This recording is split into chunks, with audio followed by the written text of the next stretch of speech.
うわー、これもう一面ぶどう畑ですね。はい。でここが世界遺産なんでしょ？そうなんです。今ずっと走っているところですね。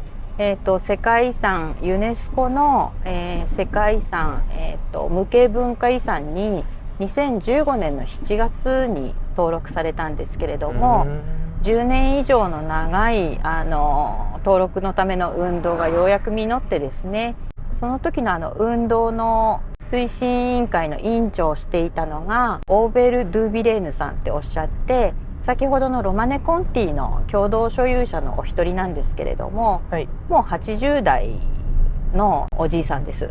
でその方がですね、無事に世界遺産に、ブルゴーニュが登録されたらばもう私は引退するって前々からおっしゃっていたんですけれども、世界遺産になるともっと仕事が増えてしまうんですね。ですので今はその名誉会長になってまだ仕事は続けられているんですけれども、ユネスコの世界遺産ブルゴーニュの何が登録されたのっていうことなんですけれども、はい、さっきちょっとテロワールのお話をさせていただきましたね。はい、一つ一つの区画に地図で見ると本当に分かりやすいんですが、地図上で線が引っ張ってあって、で一つ一つの区画に名前がついてますよね。畑の名前がついてました。はい。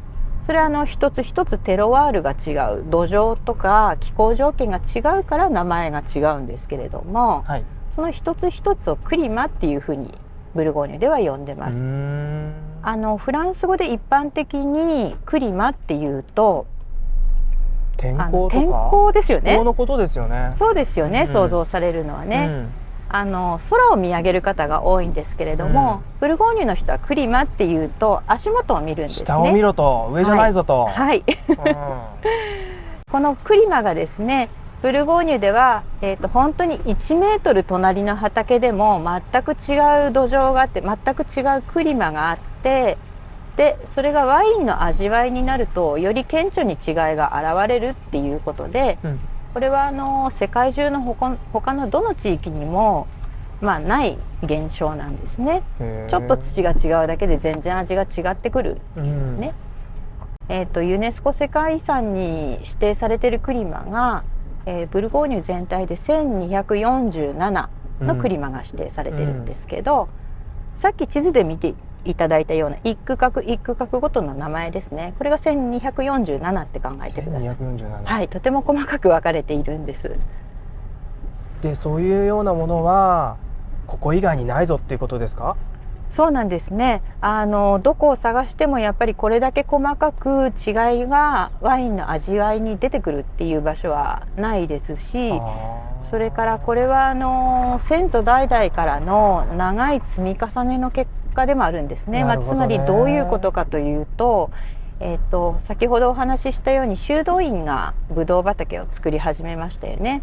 もっと言うと、今から2000年以上前にローマ人がねここまで北上してきて、でブドウを植え始めたんですけれども、ローマ人っていうのはあまりワインの良し悪しは気にしなかったので、どこでもブドウが植えやすいところに植えてたんですね。要は傾斜があるところっていうのは仕事をするのが大変なので、割と平地部分の仕事がしやすいところを選んで植えてたんですよ。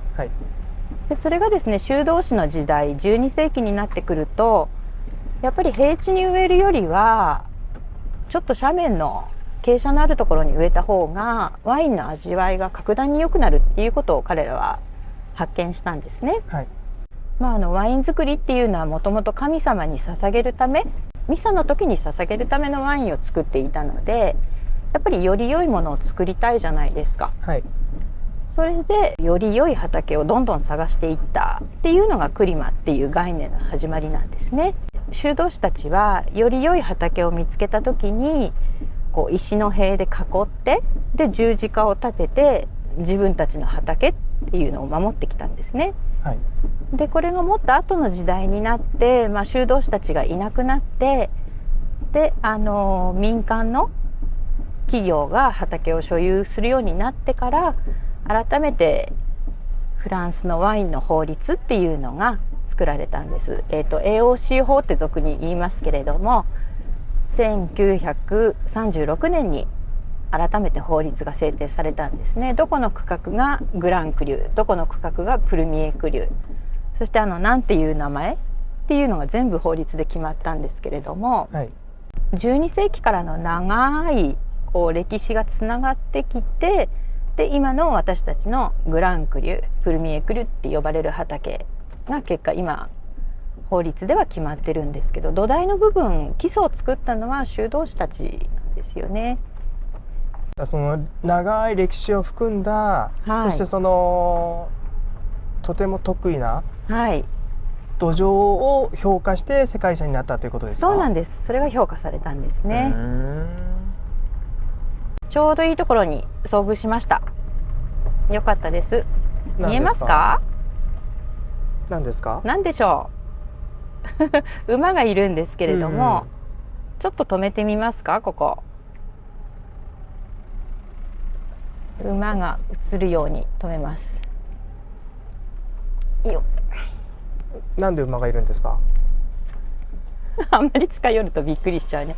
なんで馬がいるかというとですね、この子は耕す仕事をしている子なんですね。トラクターじゃなくて。はい、トラクターって思いますよね。ですけどブルゴーニュでは今だんだん昔の、お父さんおじいさんがやっていた頃のブドウ畑の作業に昔のやり方に戻していこうっていう流れが、強く起こっていて、トラクターで耕してもいいんですけれども、そうするとトラクターって重いじゃないですか。でその重みで土が潰れてしまうので、トラクターを使わずにあえて馬で耕すっていう人がとても今増えてます。面白い。そうすると土がふかふかに耕すことができて、で空気がたくさん土に含まれるので根っこがより呼吸がしやすくなるんですね。なるほど、面白いですね。はい、こう見ていただくと普通の競馬の時に見るような馬と全然違って、足がとても太くて頑丈な体つきをしていて、それで性格がおとなしい子が多いんですね。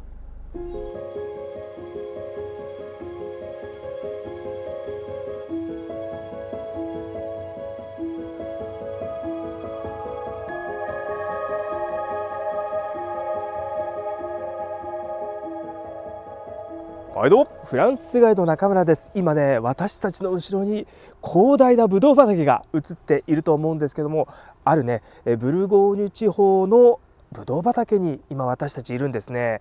今回もブルゴーニュガイドの砂子さんにこの場所の魅力についてたっぷりと語っていただこうと思います。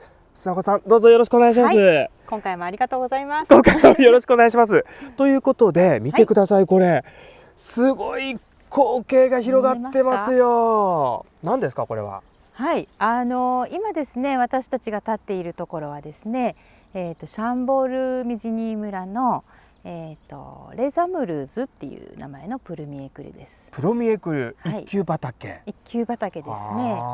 レザムルーズっていうのは恋人たちっていう意味があるんですけれども、ロマンチックな名前。はい、非常に人気のあるバレンタインデーとかにね、皆さん飲めたら飲みたいなっていう素晴らしいですね。ワインなんですけれども、奥の方にお屋敷がありますね。あるね、高い木が立ってる。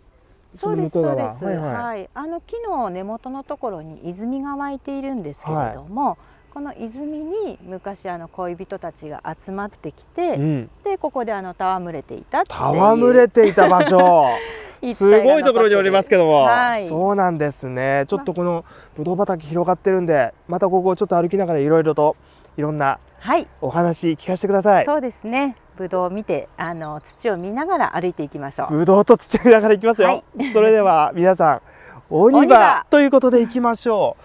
こういう例えばぶどう畑にいるわけなんですが、そのどこのぶどう畑に行っても同じじゃないのって素人的には思うんですが、なんか違うところだとか、あるいはこういうところを見るとぶどう畑でもいろいろ違うよなんていう、そういう違いってあるんですか？はい、よく言われますね。テロワールっていう言葉が、ブルゴーニュではよく使われるんですけれども、テロワールっていうのは畑の区画ごとの土壌の違いとか、それから日当たりの違いですとか、風の当たり方によっても気候条件って変わってきますね。例えば谷の真下であったり、広大な平原であったり、そういう風の流れによって作られる気候の違いっていうのがあります。総合的な全体の性格みたいなもんですね、じゃあ。はい、それを全部ひっくるめてテロワールっていうふうに私たちは呼ぶんですけれども、まずここでお見せしたいのは土壌の違いですね。土壌、地面を見ればいいですか？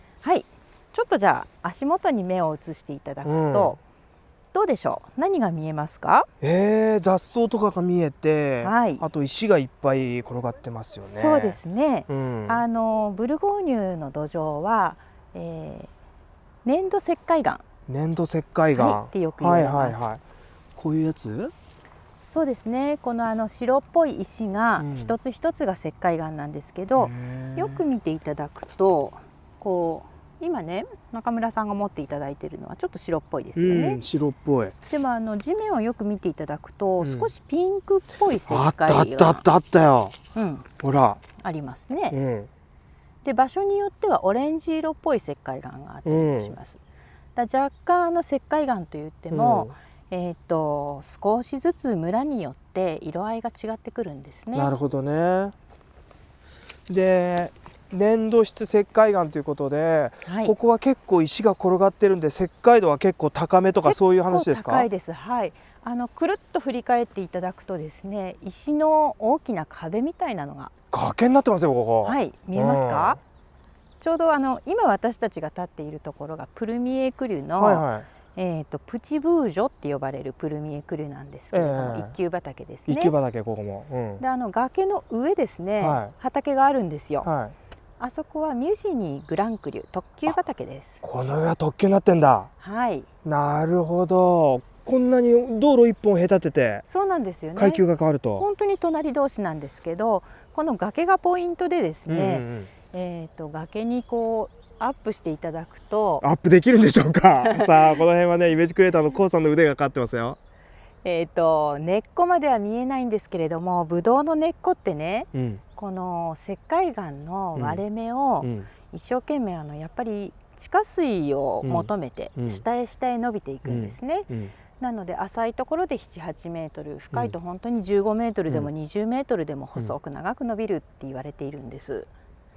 でグランクリの畑、より良いテロワールの畑っていうのはですね、この根っこが地下水までの距離が遠いところ、要は地下水が深いところに流れていると、根っこがたくさん伸びないと水を飲むことができないので、よりいろんな、深い土壌からの栄養分を吸い上げて根っこは育つんですね。なるほど。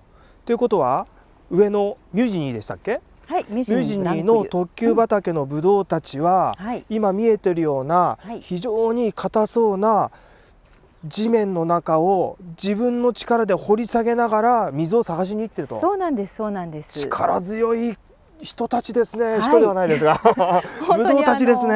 15メートル下まで伸びないと水が飲めない。しかも柔らかい土で15メーターじゃないですよ。そうなんですよ。岩みたいなところを15メーター掘り下げていくってことですか？はい。なんでそれが可能かというとですね、ブドウの木っていうのはだいたい樹齢が80年ぐらいまで頑張れるって言われているんですね。人間の一緒みたいですね。はい、本当に同じサイクルなんですけれども、毎年少しずつ根を張っていって、最終的には80年経つとそんなに深いところまで伸びることができるんですね。なのでよくほら中村さんワイン飲んでると、ビエイユビーニュって聞きませんか？古株？古株ですね。古い株ほど根っこが深くまで伸びているので、要は味わいに、複雑味が出てくるんですよ。なるほど。でやっぱり若い木っていうのは地表の浅いところにしか根っこが張ってないので、ワインの味も割とシンプルで軽いものになってくるんですね。なるほどね。だから BAU ビールには価値があるっていう考え方があります。なるほど。すごいですね。もうここ見渡す限り、ね、ぶどう畑で、そしてなんかお屋敷のようなものが見えてきましたけど。見えますか？見えますよ。あれなんですか、古城ですか、要塞ですか。はい、あれはですね、クロドブー城って呼ばれるお城です。なんか聞いたことありますよ、クロドブー城。はい。お城といってもですね、きらびやかな豪華なお城ではないんです。はい。あれはですね、首藤派修道院。はい。また修道院ですか。また修道院なんですよ。さっき何修道院だったか覚えてらっしゃいます？さっきのはモアンドサンビボン。そうですそうです、はい、サンビバン修道院がロマネ・コンティの元所有者でしたけど、はい、こっちのクロドブー城は、はい、首藤派修道院また別の宗派なんですね。今全世界で首藤派修道院っていうのは一番人数も多くて、はい、支部もたくさん持っていて、はい、一番勢力を持ってるって言われる宗派なんですけれども、はい、その首藤派修道院が、12世紀の初めにブドウ作りを始めたのがクロドブー城の畑なんですね。でこのお屋敷があるところにはブドウ畑が広がっていて、はい、それが彼らのそうです畑ってことなんですね。お屋敷がだから醸造所の跡なんですね。あ、そうなんだ。あれも醸造所なんだ。はい、修道院ですし作業をする場所ですから、シャトーといってもそんなに豪華なシャトーではないんですよ。あくまで作業の場です。なるほどね。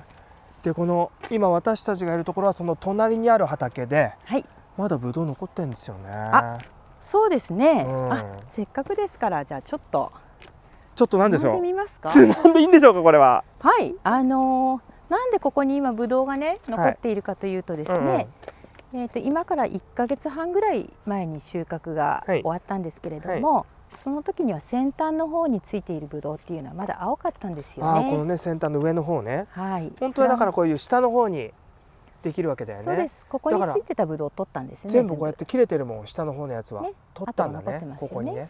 で上の方は収穫する時にはまだ青かったので、その時に残したと。はい、取らなかったんですね。これじゃ食べて大丈夫？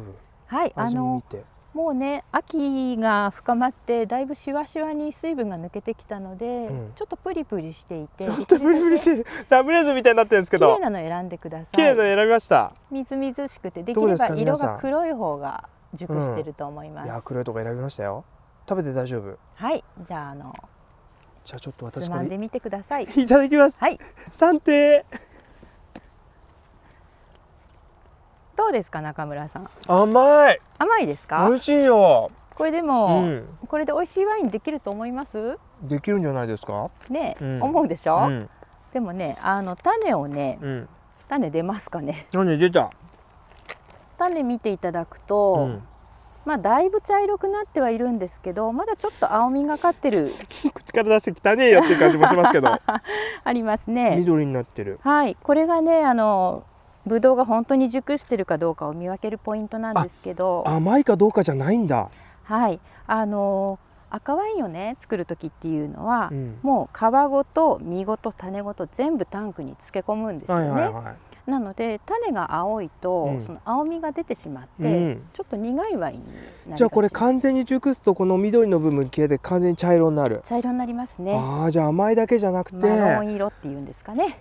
種を見ることによって熟成度がわかる。そうなんです。だから収穫時期の前の生産者はこうブドウをつまんで、もちろん糖度も測るんですけど、糖度が何度っていう数値だけだとすいません、じゃあいただきます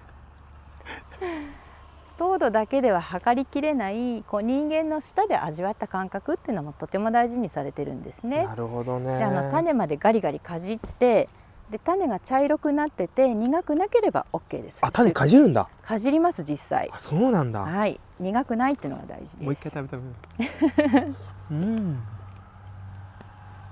どうですか？これそんな苦くない気がします。苦くない。やっぱ後できますよ。後から出てくる。苦い。だいぶいいんだけど最後が苦い。なるほどね。まあでも実だけ食べるだけだったら甘くて皮もプリプリしてて、じゃあこの時期に来ると、こうやってブドウをつまみながら散歩できていいですね。そうなんですよね。やっていいんでしょうかっていう感じもしますけど。皆さんやってます。やってる。よくね、ブルゴーニュのこの余ってるブドウね、今残ってるブドウをつまんでいいんですかって聞かれるんですけど、つまんでいいんですよ。あ、つまんでいいんだ。けど収穫前はもちろんダメでしょう。収穫前はまあ遠慮した方がいいですね。やっぱりね、大事なブドウなんて、今残ってるのはもうワインにはならないですし、あと1ヶ月もしたらね、だんだん乾いて落ちていくブドウなので、なるほどね、食べていただいて全然大丈夫ですよ。あと結構ね、日もゴロゴロしてるんだけども、スプリンクラーみたいなのってないんですね。それで水まけるような仕組みって。スプリンクラーとかの写真って多分オーストラリアとか、どこだろう、カリフォルニアとかの写真でご覧になったかもしれないですけど、いや見てはないですけど普通畑とかにね、水まかなきゃいけないでしょ。ダメなんですよ。水まかないの？はい、特に今年、まあ最近ですね、猛暑で、全く雨が降らない夏っていうのがとても増えてるんですけど、フランスをはじめ EU 圏内ですね、ヨーロッパのブドウ畑っていうのは水をまくのは一切禁止なんです。禁止？なんでですか？なんでかっていうとですね、水をまくことで根っこはすぐに水が飲めるじゃないですか。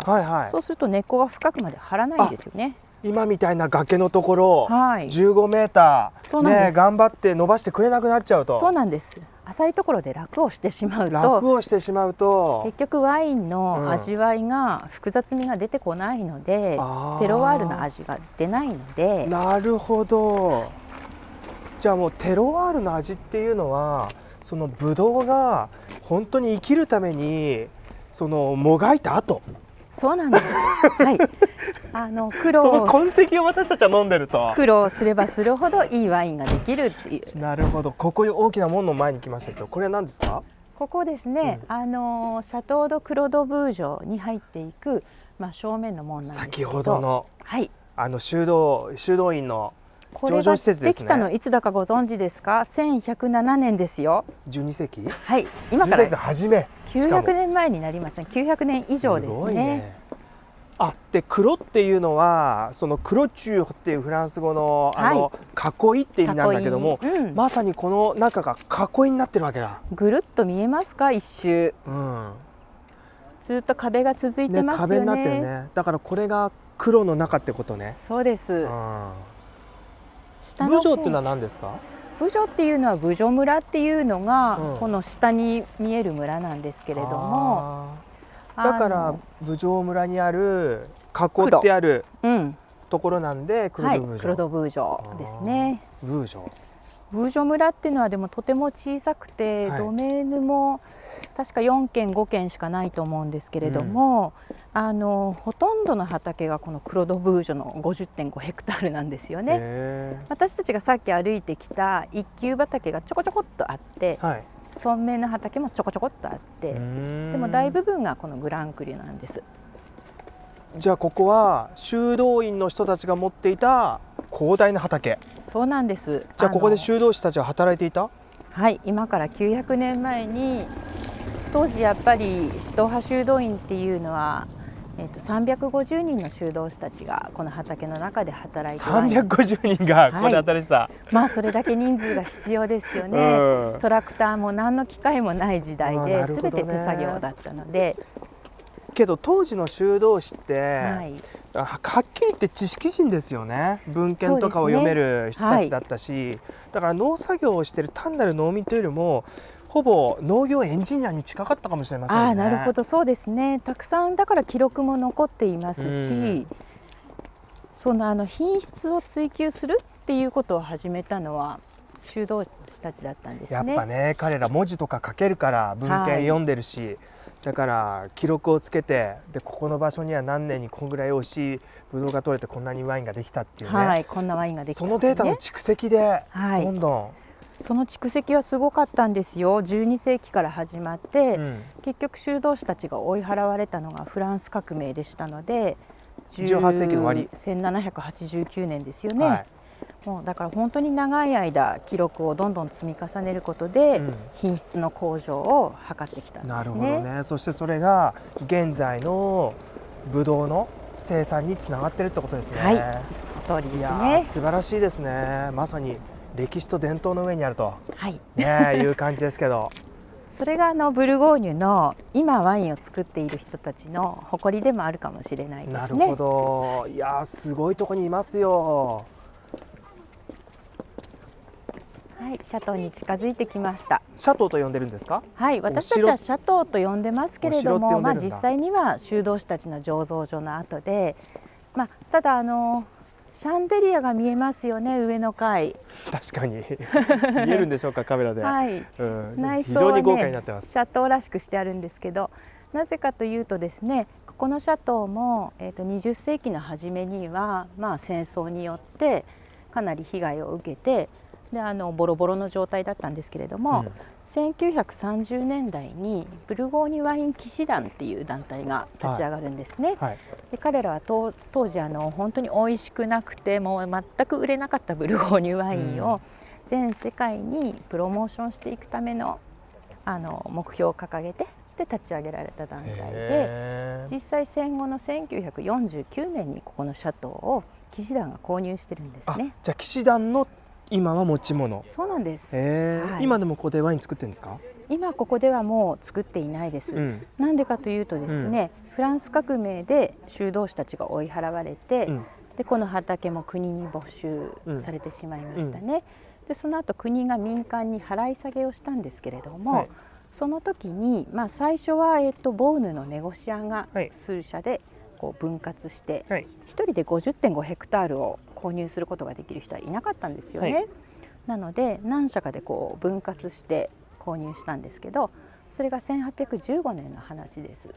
でもうすでに200年経ったので、それからいろんな方にこう売却を重ねて、今だいたい生産者が85人から95人ぐらい増えましたね。